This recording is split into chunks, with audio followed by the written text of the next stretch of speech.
Okay yes sir, good morning. Yes sir, आइए returns under GST के question हम कल देख रहे थे बेटा, जो आपने मेरे को पूरे कराने नहीं दिए थे। क्लियर? आज देख लेते हैं, कोई बात नहीं बच्चों। सर आइए question number 8।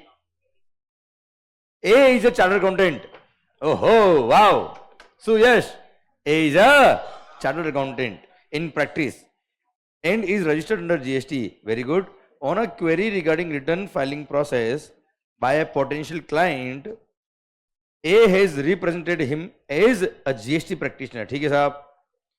A is of the view that since he is a qualified chartered accountant with a GST registration in the name of his proprietorship firm, he also qualifies as a GST practitioner. Is the understanding of Mr. A correct? Sir ध्यान देना बच्चों।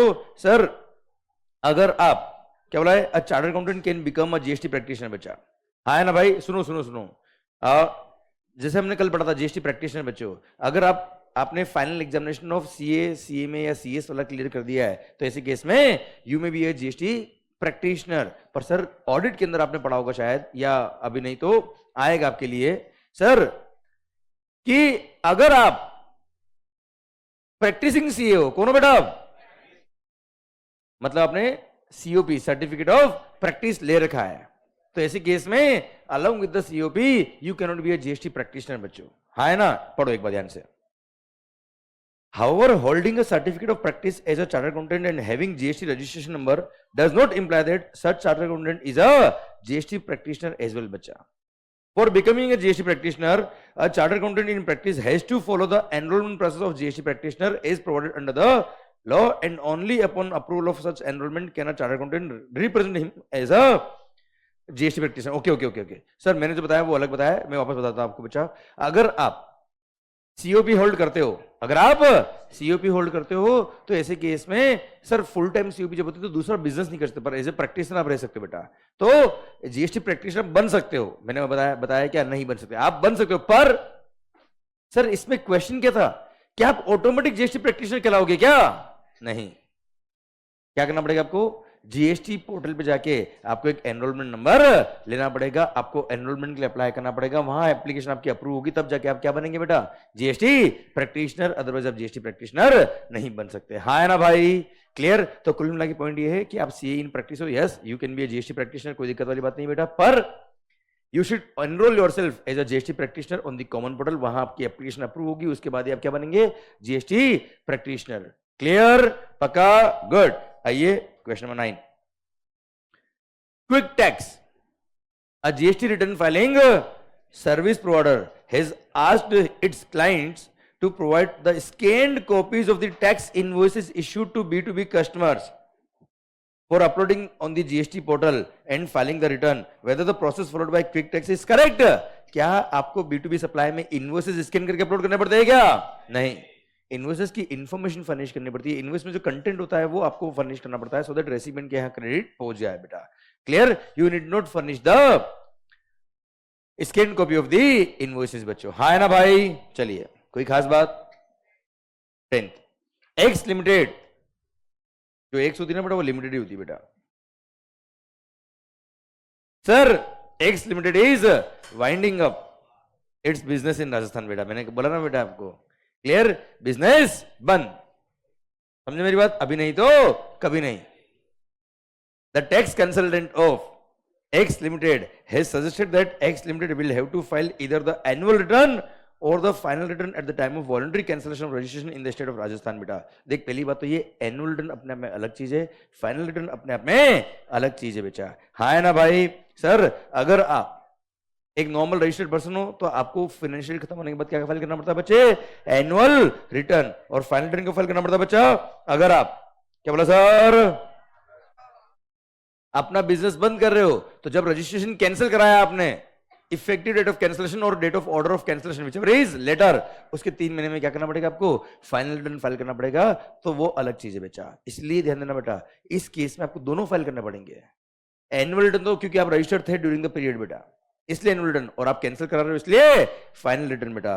Clear? A registered person is winding up the business and has thus applied for cancellation registration, therefore it is required to file both annual as well as final return। x, बार बार ये x लिख के बेटा दिल दुखा देता है बेटा। He's not made any outward supply during the month of September बेटा. कैसे सप्लाई करेंगे जब अपन साथ नहीं बेटा उसके? Clear? X is not made any outward supply during the month of September. However, X has procured certain input services during the month बेटा. उसने inward supplies लिए बेटा, outward supply बंद कर दिए बच्चा. एक मिनट ओ शरी, नील रिटर्न फाइल करने के लिए किसी भी टेबल के किसी भी कॉलम में कोई एंट्री नहीं होनी चाहिए बच्चा. आउटवर्ड सप्लाई नहीं पर इनवर्ड सप्लाई है. इनवर्ड सप्लाई रिपोर्ट करने के लिए रिटर्न तो फाइल करना पड़ेगा ना बच्चा आपको. क्या उसको नील रिटर्न बोलेंगे क्या? नहीं. X is of the opinion that he can file nil GSTR 3B for the month of September through SMS. Whether understanding of Mr. X is correct? No. Clear? जबकि किसी भी टेबल के किसी भी कॉलम में कोई एंट्री नहीं होती तब उसको बोलते हैं क्या? नील रिटर्न. शायद सारी चीजें याद आ रही बेटा आपको. हाँ है ना भाई? Yes. Section number B, additional questions past exam के, आरटीपी के, एमटीपी के. सरकार ध्यान देना, अपने हर चैप्टर के हर इस तरह के क्वेश्चन सोल्व किए बच्चों. ठीक है. आइए मिस्टर समीर, नाम सुना आपने बेटा? वो याद है कल मैंने रूल नंबर 88C पढ़ाया था बेटा आपने कि सर आपके जीएसटीआर सर 3B में जो जीएसटीआर 1 में जो आपने आउटपुट सप्लाई दिखाया है बेटा वो बहुत ज्यादा दिखाया है और 3B में आउटपुट सप्लाई कम दिखाया. क्लियर? तो आपको नोटिस इश्यू कर देंगे अगले 7 दिन में. सर या तो डिफरेंस अमाउंट पे करो या फिर आप सर नोटिस का रिप्लाई दो बेटा. और 7 दिन में अगर आप कुछ भी नहीं करते हो, क्लियर, तो ऐसे केस में आपके अगेंस्ट रिकवरी शुरू हो जाएगी बच्चा. याद आया बेटा आपको? क्लियर? समझे मेरी बात? हाँ है ना? याद आया? रूल नंबर 80C उसका एक क्वेश्चन बेटा एज इट इज. पर मैं क्या चाहता हूं, इसकी लैंग्वेज बड़ी बेटा. क्वेश्चन किस तरह से पूछते बेटा? Mister Sameer, a registered person under GST beta is unable to file GSTR 1 on the reason being shown that the tax payable under GSTR 1 which has been filed in respect of last tax period exceeds the tax payable under 3B which has been filed for corresponding tax period. आपने पिछले month का, पिछले tax period का जो GSTR 1 file किया उसमें cell ज्यादा दिखाई और जीएसटीआर 3B में सेल कम दिखाई. इस वजह से आपका करंट टैक्स पीरियड का क्या कर दिया गया? जीएसटीआर 1 ब्लॉक कर दिया बेटा. सही पढ़ा ना आपने बेटा? Clear? Explain the procedure to be followed by the department and mister Sameer for the same as per provisions of rule number 88C of the CGST rules. बेटा क्या प्रोसीजर होगा बेटा? डिपार्टमेंट क्या करेगा? आपको नोटिस इश्यू करेगा बेटा.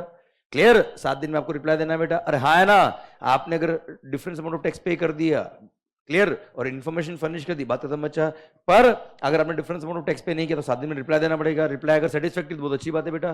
क्लियर? नहीं तो डिपार्टमेंट रिकवरी करने पहुंचेगा बच्चों. भारत माता की जय. कोई खास बात? चल 13 मिस्टर सुमित. ऊपर भी कौन था बेटा? समीर. ठीक है बेटा, कोई बात नहीं.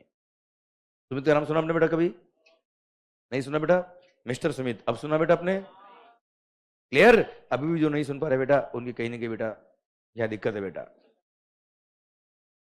कान में नहीं बेटा, कान में दिक्कत नहीं बेटा, उनके दिमाग में दिक्कत है बेटा.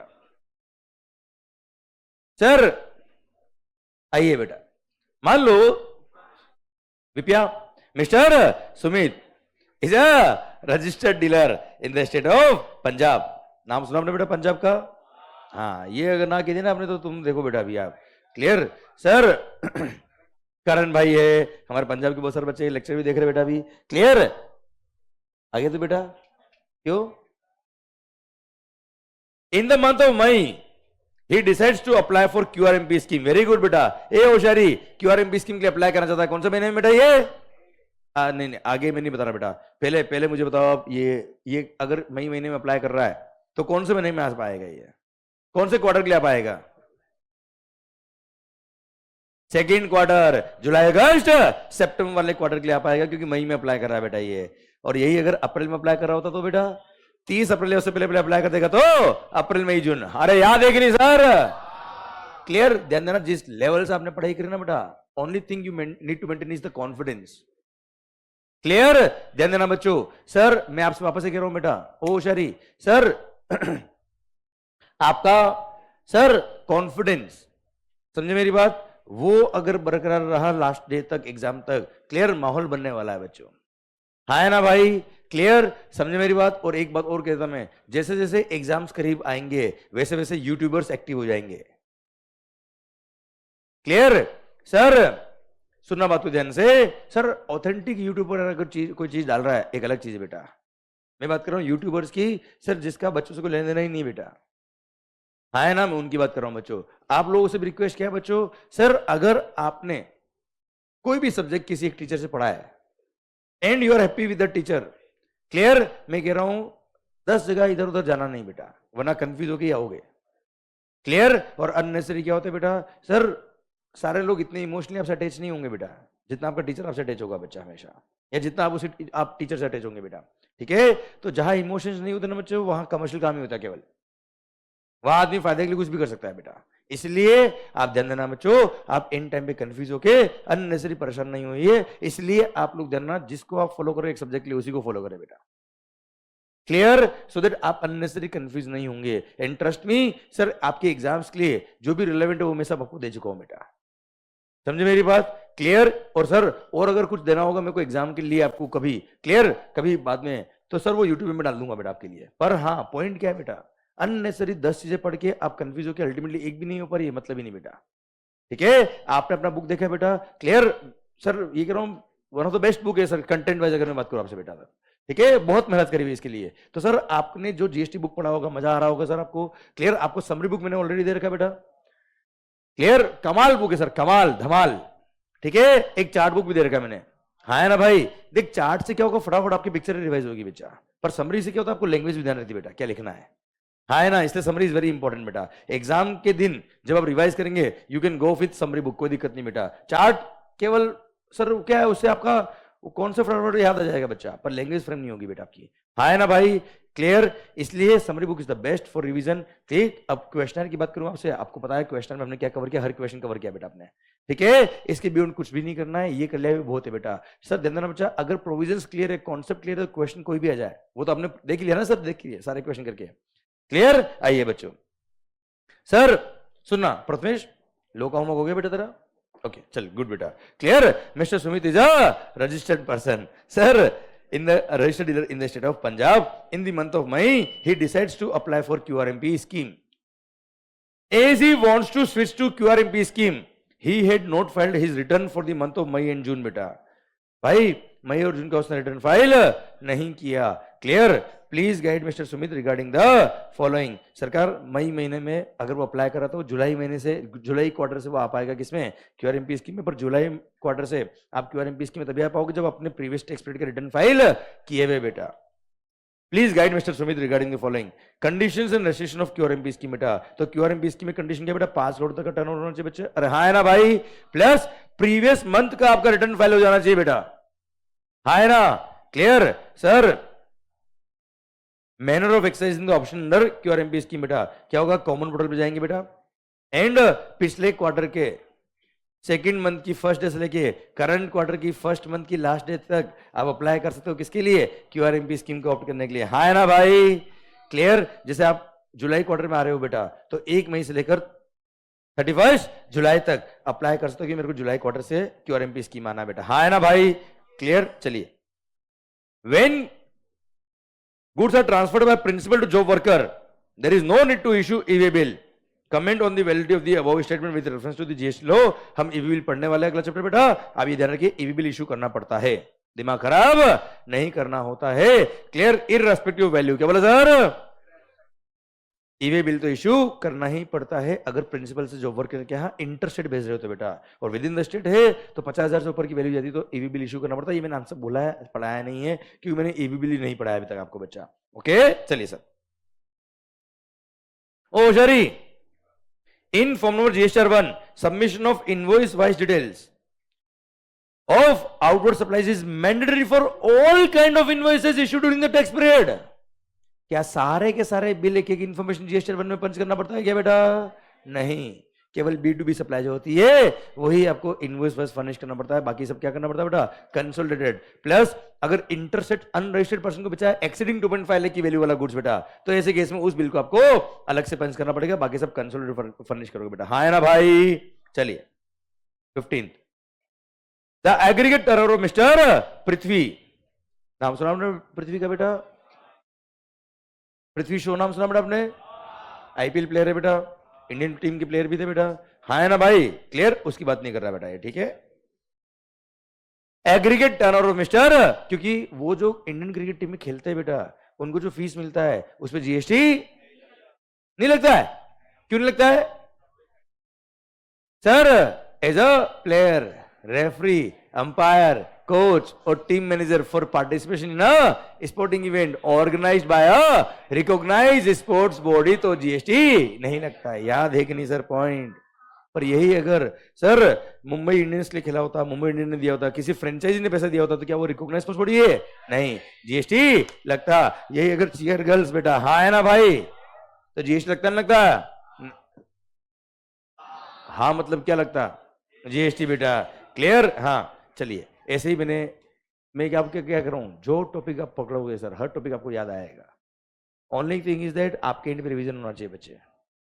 क्लियर? सर मैं एक बता रहा हूं आपको, सर अभी आपको जैसे जैसे सर जब रिवीजन लेके बैठोगे तब एहसास होगा कि मंगल क्या करा गया बेटा आपको, ठीक है? क्योंकि यहाँ पे आपने सर भली मजे मस्ती मारे होंगे, नो डाउट, पर सर पढ़ाई के वक्त तो आपने कॉन्सेंट्रेशन रखा है, और नहीं रखा तो सर स्केल हमारा काम आया है बेटा। अरे हाँ है ना भाई? अरे समझे मेरी बात? क्लियर? समझे? अरे हाँ है ना भाई? क्लियर? यस। तो सर एग्रीगेट टर्नओवर मिस्टर पृथ्वी, यहाँ पे वो क्रिकेट वाला को लेना देना नहीं था बेटा, ठीक है ना? ऐसे ही पृथ्वी का नाम याद आया तो पृथ्वी शो याद आ गया, पृथ्वी शो याद आ गया तो क्रिकेट वाला याद आ गया, क्रिकेट वाला याद आया तो रिकॉग्नाइज स्पोर्ट्स बॉडी याद आया, रिकॉग्नाइज स्पोर्ट्स बॉडी याद आया तो जीएसटी एग्जामिनेशन वाला याद आया बेटा। पका? पका है ना बेटा? अबे हो, पका है मैंने? एक तो मैंने पॉइंट याद कराया आपको बेटा, और आपको एहसास कराया कि देखो मेगा एग्जामिनेशन की वो पॉइंट भी आपको याद है जो आपने पढ़े हुए बेटा सारे। आवाज नहीं आ रही हो, तू रुक बेटा। Clear sir? तू रुक। Clear? The aggregate turnover mister Prithvi, a registered person for the financial year 22-23 and 23-24 were rupees 240 lakhs and 570 lakhs. अरे clear? Okay.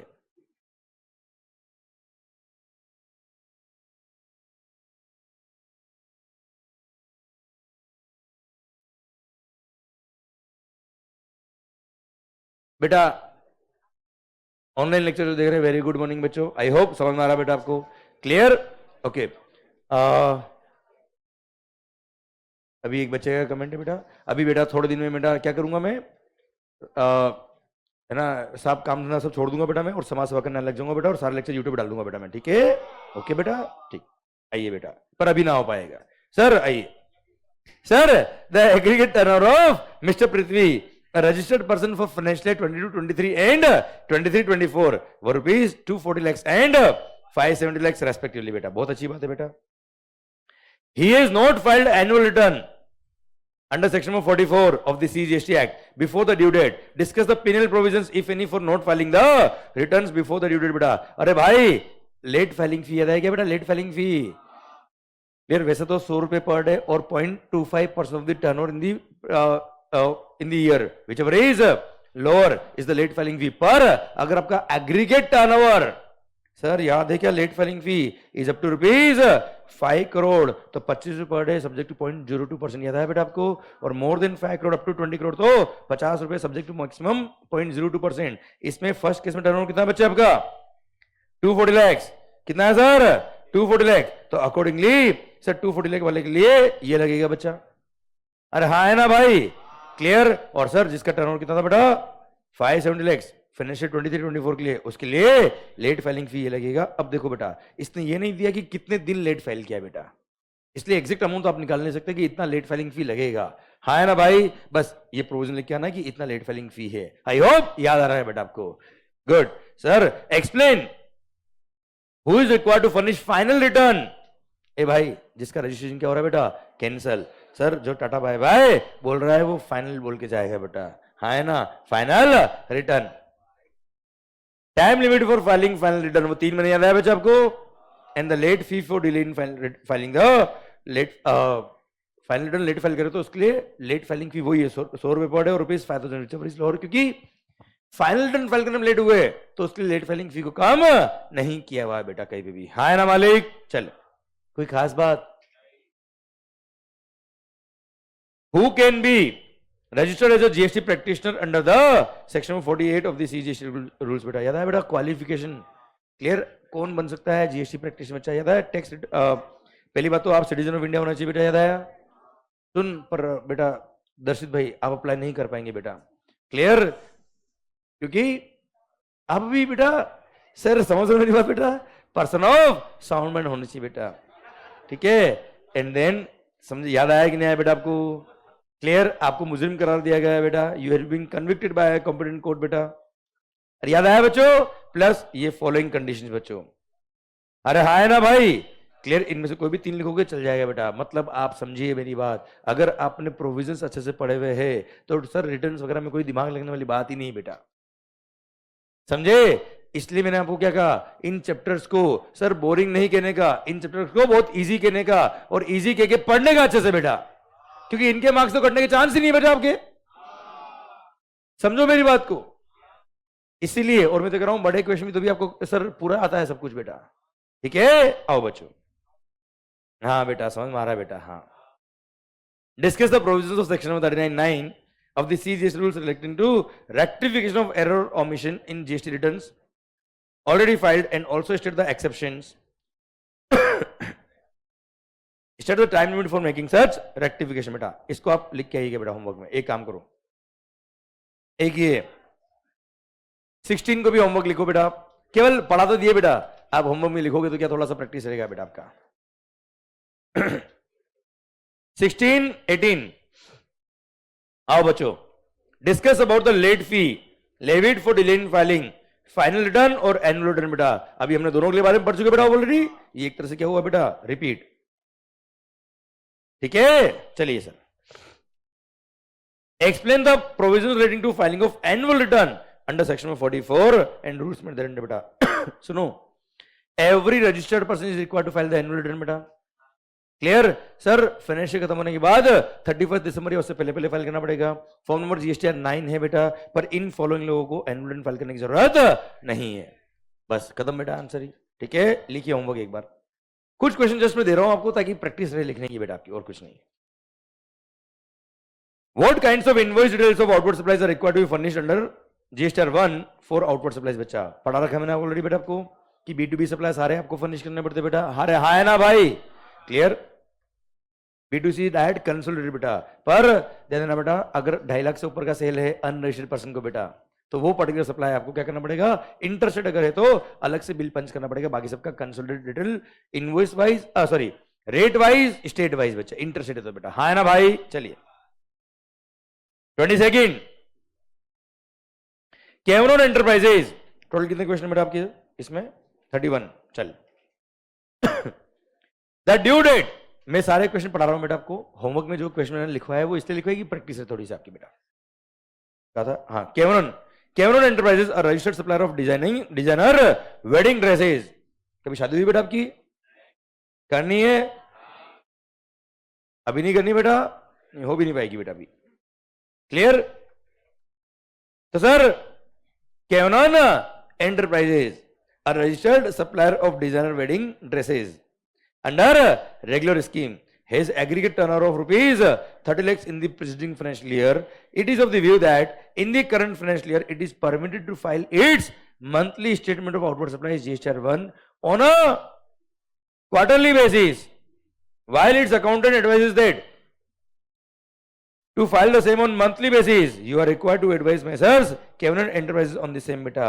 Sir, during the tax period, during a given tax period in the current financial year, owing to an off season, Messrs. Cameron Enterprises has not made any taxable supply. इसने कोई taxable supply किया ही नहीं. Therefore, Messrs. Cameron Enterprises opines that no return under GST is required to be filed for the said period. You are nil return बेटा, clear. ये गलत बोल रहा है, no return is required to file, गलत बोल रहा है, इसको क्या फाइल करना पड़ेगा, nil return. You are required to examine the technical veracity of the opinion of the Messrs. Cameron Enterprises बच्चा. पहली बात तो ये ऑफ सीजन हो या ऑन सीजन हो बच्चे, रिटर्न तो फाइल करना पड़ता है इफ यू आर रजिस्टर्ड बेटा. और अगर कोई ट्रांजेक्शन नहीं है, किसी भी टेबल की किसी भी कॉलम में कोई एंट्री नहीं है, क्या फाइल करना पड़ेगा, नील रिटर्न फाइल करना पड़ेगा. और नील रिटर्न तो फाइल करना ही पड़ेगा. हाँ है ना भाई, आवाज नहीं आ रही हुई सर, क्लियर, डन. सरकार सुनिएगा बात को ध्यान से बच्चों, क्लियर. एक और बात, ऊपर वाले पॉइंट का पॉइंट क्या है, इसको क्वार्टरली फाइल. पहली बात तो ये है GSTR 1 अगर आपने मंथली ऑप्ट करके तो क्यूआरएमपी स्कीम नहीं ले रखी तो मंथली फाइल करना पड़ेगा 11th ड्यू डेट बेटा। अगर आपको क्वार्टरली फाइल करना है तो क्यूआरएमपी स्कीम ऑप्ट करनी पड़ेगी बेटा। क्लियर? पढ़ना सर ध्यान से। Presently a major of sir government क्या करेगा? Presently as a major of ease of compliance requirement for small businessman बच्चों, GSTR 1 has been allowed to file quarterly by small taxpayers with aggregate turnover up to rupees 5 crore in the preceding financial year who have opted to furnish GSTR 3B on a quarterly basis. Other taxpayer will however continue to file GSTR 1 on a monthly basis. इसका turnover 30 lakh रुपए था बेटा। ये चाहे तो current financial में क्या ले सकता है बच्चा? क्यूआरएमपी स्कीम ले सकता है। और क्यूआरएमपी स्कीम अगर इसने लिया है तो हमें कोई तकलीफ नहीं है, तब जाके क्वार्टरली रिटर्न फाइल कर देगा। भारत माता की जय। कोई खास बात? पक्का? डन। आइए बच्चों 23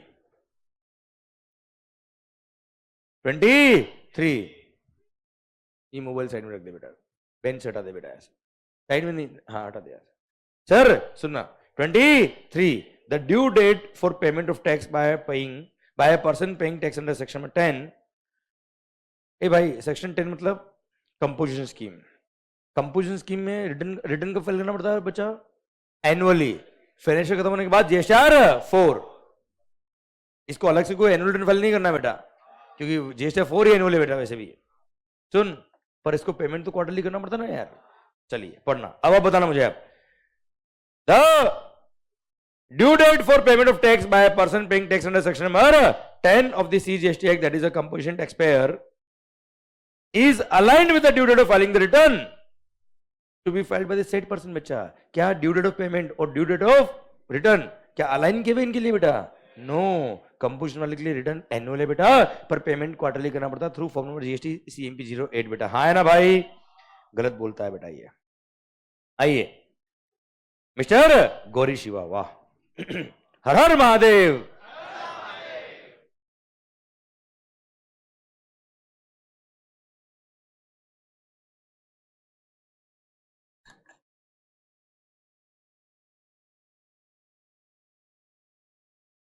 सरकार सुनना बात को ध्यान से।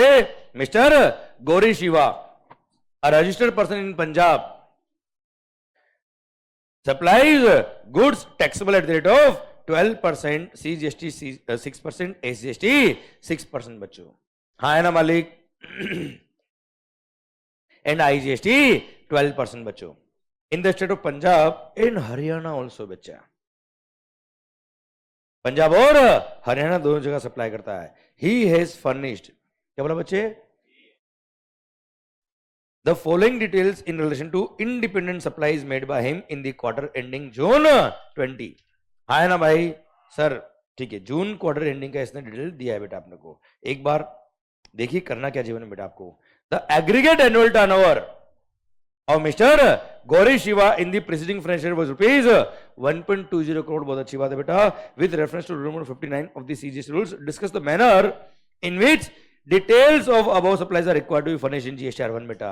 ओ भाई सर, GSTR 1 में जो इंफॉर्मेशन फर्निश करना होता है, अब तक हमने थ्योरी पॉइंट पढ़ा बेटा, क्लियर? पैराग्राफ में आंसर देखा, अब इन्होंने प्रैक्टिकली पूछ लिया बेटा। इधर ध्यान, प्रीवियस ईयर में 1.2 करोड़ का टर्नओवर था बेटा आपका।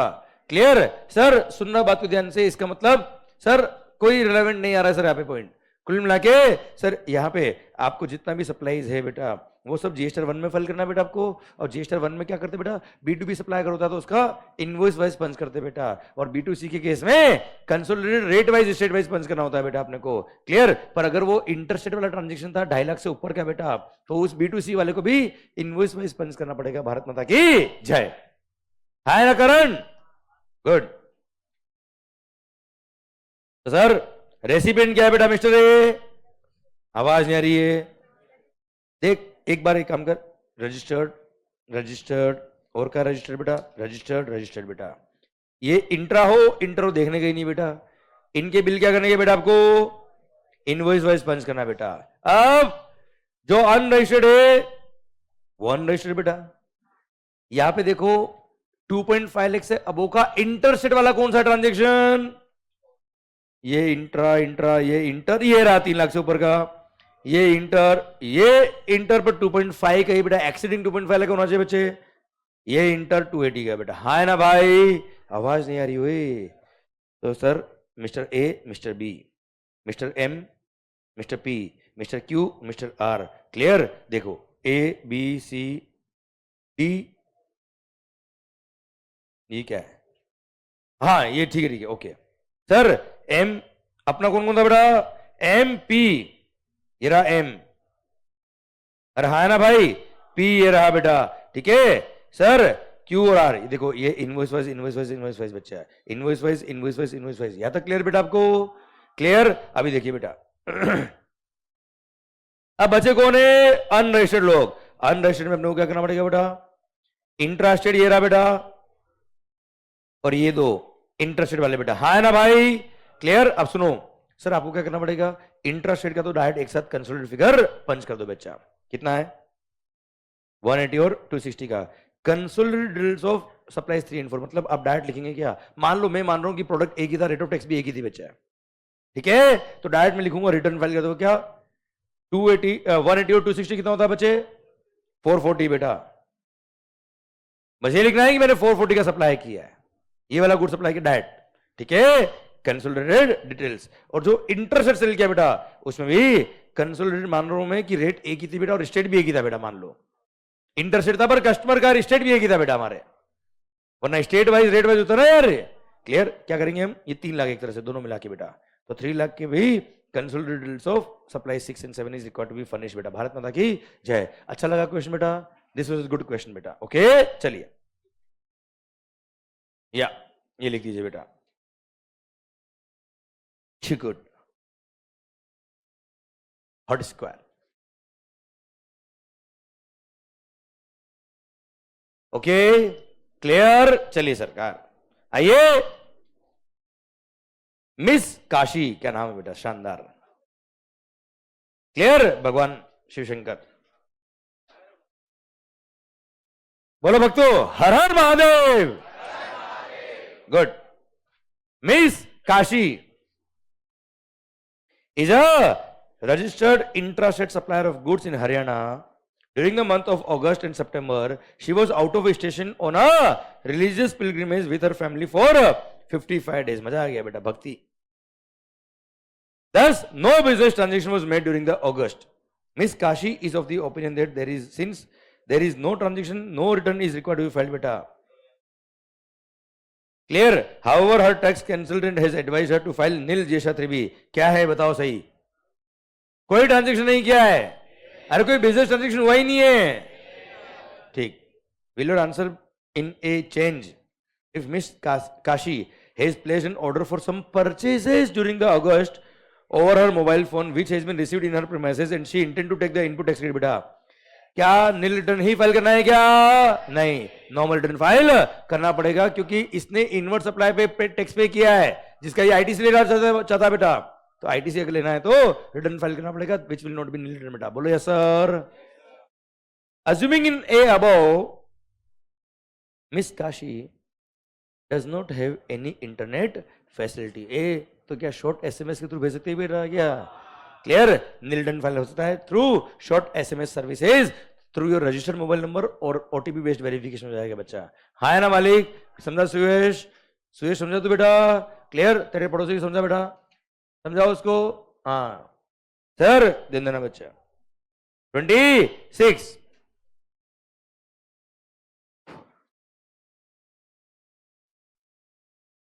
Mister Ayushman, a registered person having intrastate aggregate turnover of 1.2 crore in the preceding financial year did not file GST 3B for the month of September by 10th of November. एक minute, सितंबर का return कब तक file करना होता है बच्चा? 3B सितंबर का कब तक फाइल करोगे? 3B 28th ऑफ, बोलो ना आता है तो, शर्मा की रहे बेटा। 28 अक्टूबर कब फाइल किया इसने बच्चे? लेट फाइल किया बेटा इसने। चलिए, the amount of tax payable for the month of September is 8 lakhs. All his supplies are intrastate supplies. Is there any late fee payable for the same? If yes, what is the amount of late fee बेटा? तो sir देना बेटा, per day late filing फी लगेगा बच्चा इसको 100 रुपए per day, subject maximum 5,000, तो maximum दे रखा है बेटा। पर अगर सर याद है वो टेबल नील रिटर्न अगर नहीं है तो 25 रुपये पर डे, हाँ है ना, और ₹1000 whichever is lower is the late filing fee बेटा। पर सुनो, जिसका टर्नओवर 1.5 करोड़ या उससे कम था उसके लिए बेटा, 1.5 करोड़ से अबव था तो 25 रुपये पर डे, सब्जेक्ट मैक्सिमम 2500 था बेटा, 2,500 बेटा, हाँ है ना भाई, क्लियर। यहाँ पे टर्नओवर दे रखा कितना, 1.2 करोड़ इन दी प्रेसिडिंग ईयर बेटा, मतलब लेट फाइलिंग फी कितना बेटा, 25 रुपये पर डे, हाँ है ना।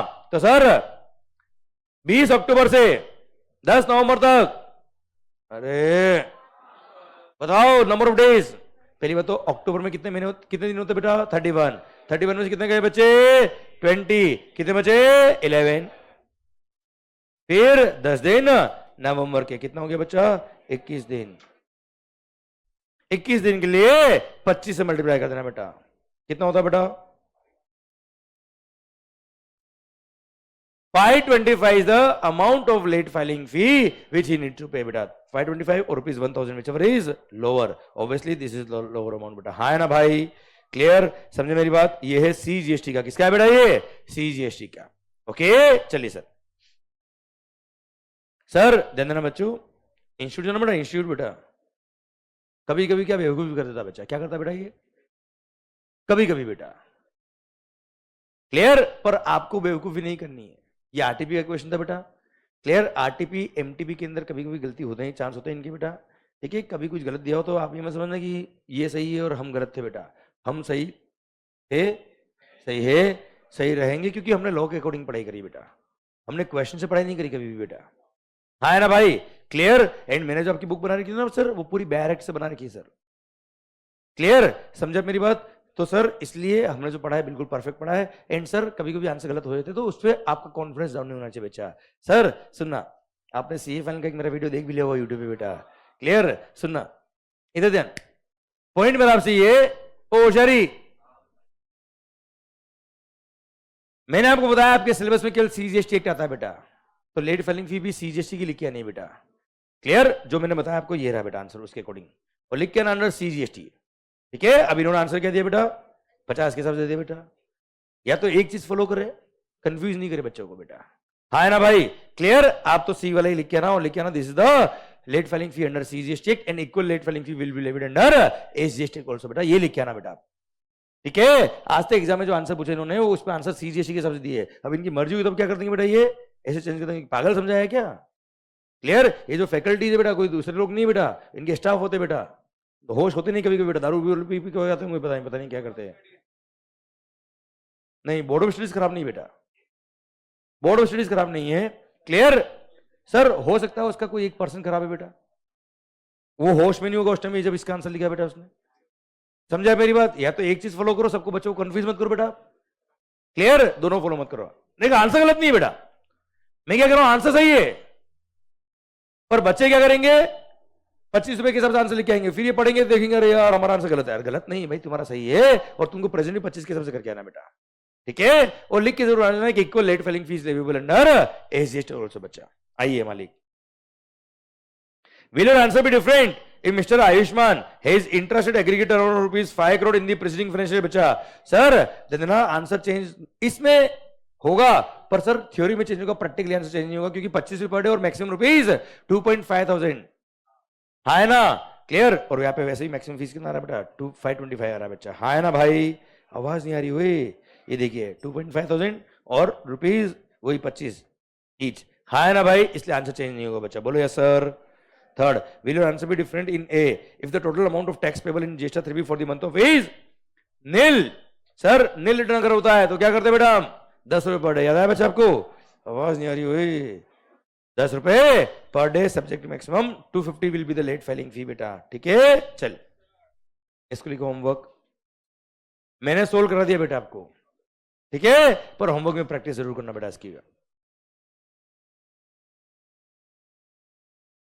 How a return can be revised, क्या, how a return can be revised after filing of the same if some changes are required to be made बेटा, पहली बात तो ये रिटर्न रिवाइज होते ही नहीं है, हाँ गलती होगी तो रेक्टिफिकेशन मिस्टेक हो सकता है बेटा, कोई एरर हो गया कोई ओमिशन हो गया तो रेक्टिफाई कर पाएंगे बच्चा, क्लियर, उसकी भी टाइम लिमिट दे रही है, कब तक बेटा 30 नवंबर, actual filing of annual return whichever is earlier, हाँ है ना भाई, चलिए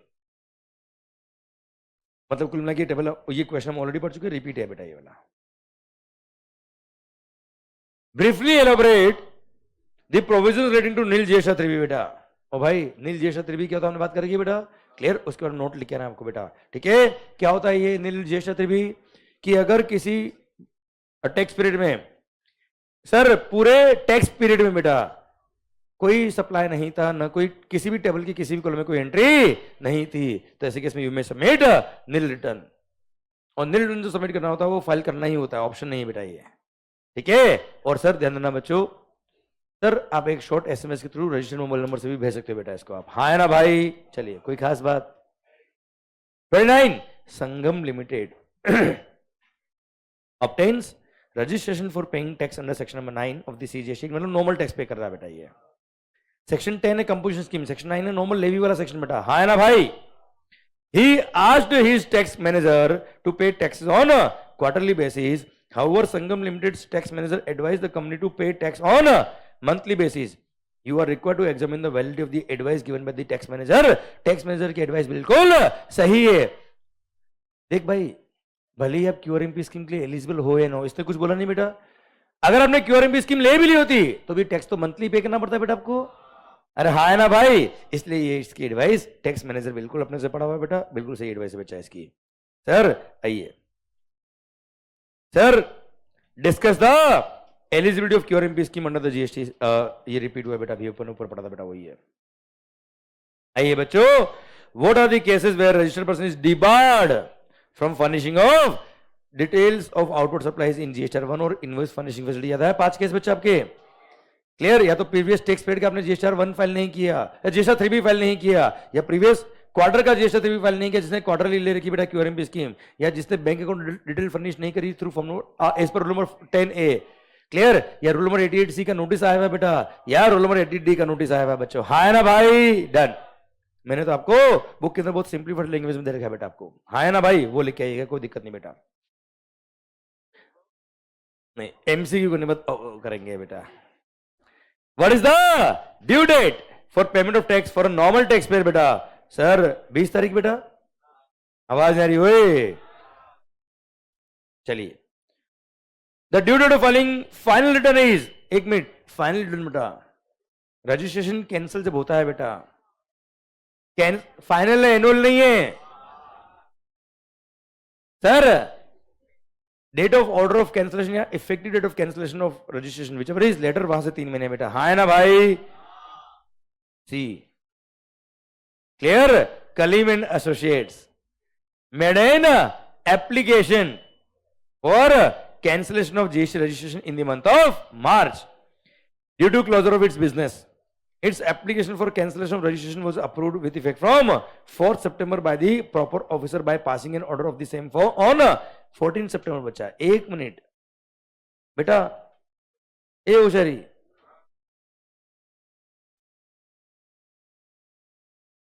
सुनना रहे। एक तो ये 4 अप्रैल, इस क्वेश्चन में थोड़ा सा एरर ये कि भाई मार्च में नहीं अप्लाई नहीं किया होगा इसने अप्लाई सितंबर में कर दिया होगा बेटा, ठीक है, पर उससे कोई आंसर में फर्क नहीं पड़ा बेटा, ठीक है। 1 minute, 4 September is the effective date of cancellation, और ऑर्डर कब है बेटा 14 September, whichever is later, वहां से 3 महीने में क्या करना पड़ता है बेटा, फाइनल रिटर्न फाइल करना पड़ता है बेटा, हाँ ना भाई। तो विच एवर लेटर 14 सितंबर से 3 महीने, अक्टूबर, नवंबर, दिसंबर, 14 दिसंबर, D is the correct answer. और आप बन गए क्या, करोड़पति बेटा। आपके लिए क्या लिखा है, जिसे हारने का डर नहीं, जीत उससे दूर नहीं। पर हाँ, हारने का डर उसको नहीं होता जिसको चीजें आती है, जो कॉन्फिडेंट होता है बेटा। समझे मेरी बात, क्लियर। केवल डायलॉग बाजी से कुछ नहीं होता बेटा, इसलिए सर आपके पास वक्त भी मेहनत करने का बेटा, क्लियर। सर वक्त का क्षण क्षण आपको यूज करना है बेटा, है ना, क्लियर। जो वक्त आप जी रहे हो बेटा वापस नहीं आएगा, क्लियर। समझा मेरी बात बच्चों। इसी के साथ भारत माता की जय, और इसी के साथ सारे क्वेश्चंस सर खत्म होते हैं अब, है ना भाई। अरे क्लियर, पक्का बच्चों, डन। इसी के साथ पॉइंट खत्म होता है अब।